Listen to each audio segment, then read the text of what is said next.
What's up? My name is Ken Dumbo, the MC with the sauce. Don't forget to subscribe to J. Cool. Thank you very much, countrymen and women and the youth of our country. Today, Tuesday, the 10th of December 2024, the long and much awaited for presidential eligibility judgment, as you all know, have been delivered by the Constitutional Court of Zambia.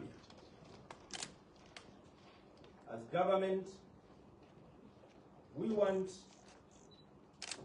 to take this opportunity, firstly, to thank the citizens of our country and all stakeholders in the governance of our country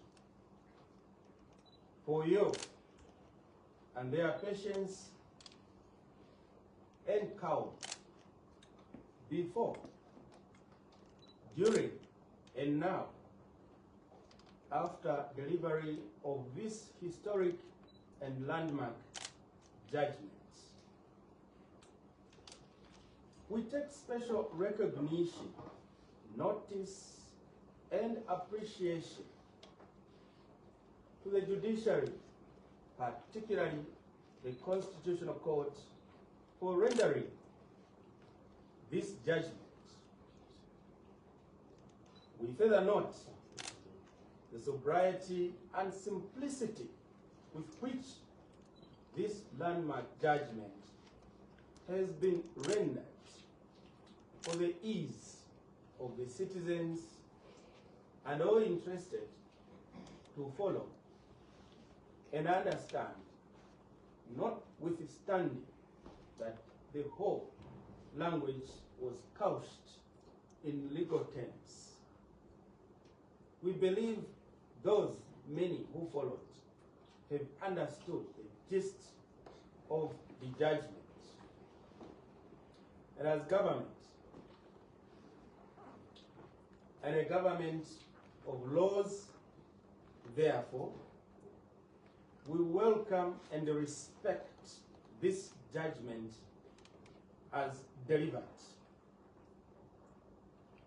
It has put to rest a plaguing and nagging national debate which has consumed national attention, including international attention, for the last 3 years or so.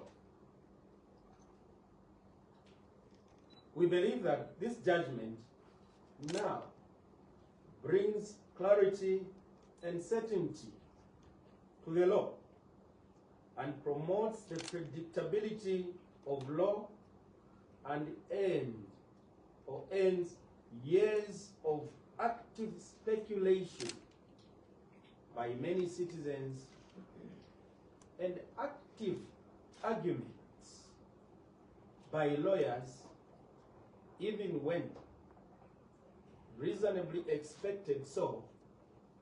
All well-meaning lawyers knew that the law had only one side on this matter, save those who had other exterior interests to serve. We believe than that of respecting the rule of law and ensure that justice in our country remains to be the pinnacle and hallmark of our governance.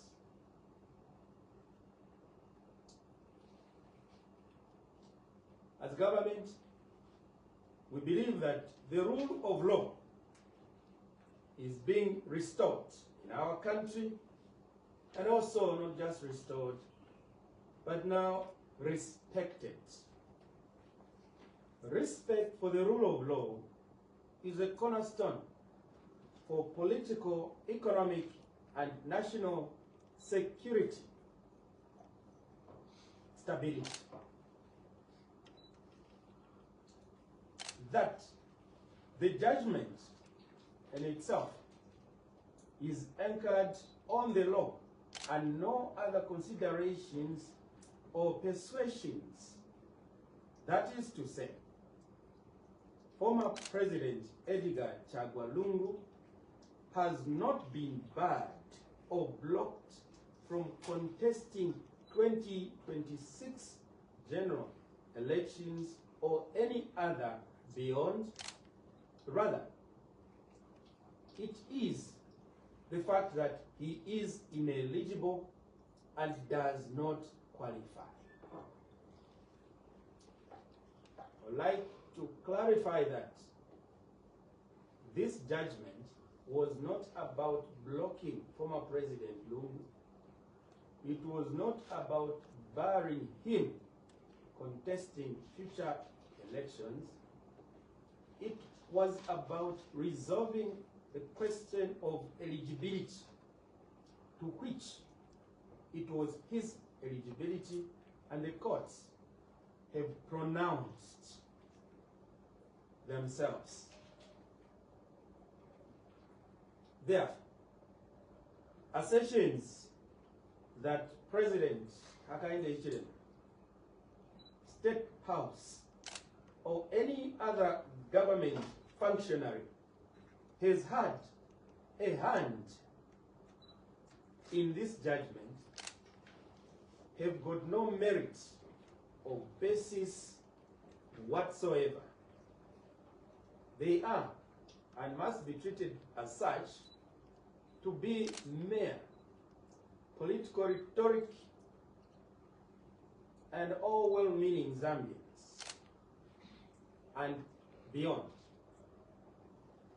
should dismiss such kind of assertions with the deserving contempt.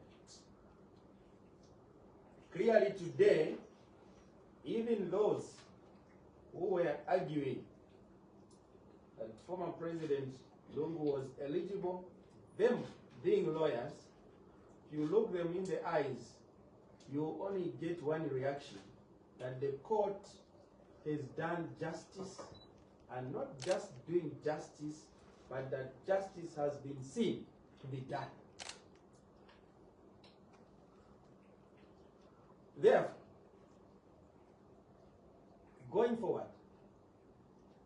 our country now needs to move from this dark chapter of perceived manipulation of the law for political expedience, as we have seen before or previously, or violation of the law with impunity persuaded by any stimuli, be it to include power of incumbency, now going forward as no place. The country will recall that in the last 10 years or so, we have had a number of plaguing and nagging national questions on the idea of violating national constitution and other laws. We do believe that this judgment serves as a reminder to all who are given the privilege to occupy public office that the law remains what it is, and it will hold all accountable, because the law is supreme. And this judgment has also shown that we are all equal before the law, and that the judiciary itself has acquitted and made itself accountable to the law, to itself and to the citizens, by delivering a judgment we believe is firmly anchored on the law. I must extend here that this is how it should have been, in fact, with the court of first instance. We are firm believers as UPND government that even under extreme circumstances for which we are not prepared to indulge ourselves in, that those in office attempt to manipulate the judiciary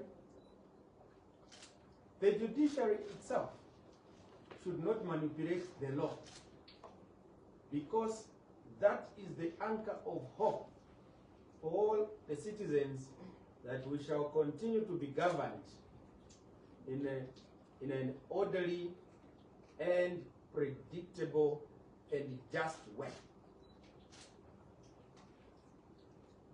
It is now time to bury the hatchet and remember also that in 2016 we had a very interesting national constitutional question which related to ministers of the previous administration under the former president being led to continue to occupy their ministerial offices and carrying out governmental functions using state resources erroneously. The court once more pronounced itself. So these examples of violating the law should not become the order of the day. That is why the government led by President Hakainde Hichilema is steadfast on ensuring that the rule of law prevails in this country, regardless who the victim, regardless who the complainant, regardless who the respondent, regardless who the applicant, regardless who the interested party in those particular proceedings is. And to that extent, President Hakainde Hichilema has reiterated his firm commitment and desire to apply the law fairly, without fear, and that the ultimate goal is to attain social justice for our people, and that is what accounts for the electoral mandate for which this government is in office. It is now time for the former President Edgar Chagwa Lungu, to take up and assume his rightful space and place as a statesman. I also wish to add here that this judgment, in our view, is not meant to bar the former president from continuing to participate in the politics of his country, our country, because that is his constitutional and democratic right so to do, save for where the law says if he wishes to take up active politics, meaning taking up an elective position within the realm of his political party, then that is where we talk about issues of benefits of a former president. And I have had to allude to this matter because I keep on receiving calls of concern, particularly from my colleagues in the media, especially the international media, some of whom still contend or perceive that the former president has been deprived of his former president's benefits. No one has done so. it is by operation of law. And so, that is it for today. We once more acknowledge the veracity of the law that today the judiciary, particularly the Concord, has acquitted itself and made itself accountable to itself, to the citizens, and most importantly, to the law, because the law is supreme. We hold the view that this judgment has been arrived at, and we have listened to it carefully after diligent and thorough research to ensure that the nation gives finality and closure to this kind of debate, and that going forward, no one who has been elected and served as president twice, after his or her time is over, should think of manipulating the judiciary in an attempt to manipulate the law so that they may continue to stay in office, or that they may vie for a term for which they are ineligible. For us in government, this is a lesson that the law, in its motion, may move slowly, but finally gets to be done. One therefore, to take this opportunity to urge all our citizens that in the wake of this judgment, they remain calm and optimistic that their country will continue to be governed with peace and order on the basis of the rule of law. Going forward, therefore, President HH and his administration's core attention and function is to work in promoting the economic recovery of our country, which is already in motion, towards stability, to ensure that we rescue our people from the doldrums of poverty and unemployment. The President Hakainde Hichilema, is optimistic that even in the midst of this drought and national disaster and emergency, the governmental measures that have been put in place to mitigate and ameliorate for the sufferings of our people have and continue to yield tangible positive results.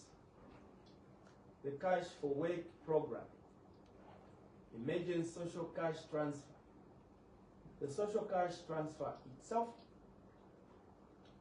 community maize sales by FRA, affordable milling meal by ZNS and its allied millers, and other interventions such as the Green Pack that the government has put in place to empower families to do wetland farming, even during drought, for those areas where they have water, to respond to the national drought, are issues that have made the lives of our people better than if those measures were not in place.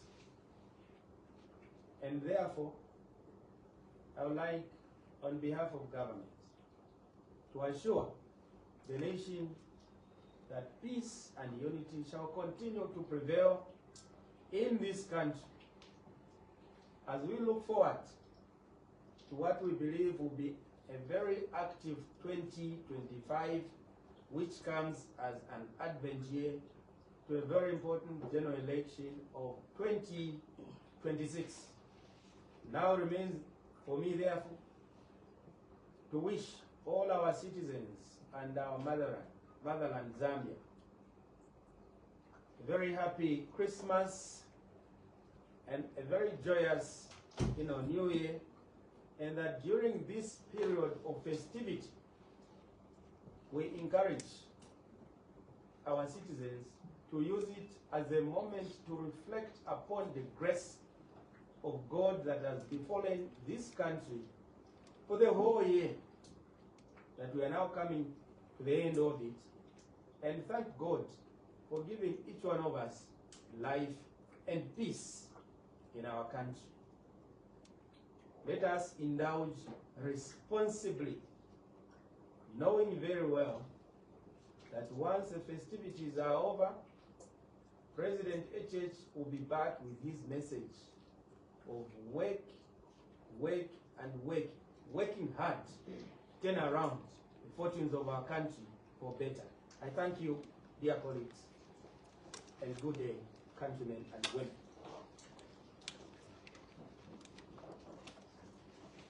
Thank you very much, Honorable Minister. Don't forget to subscribe to my YouTube channel, J Cool, and turn on the notification bell, cause I'm gonna see you in the next video.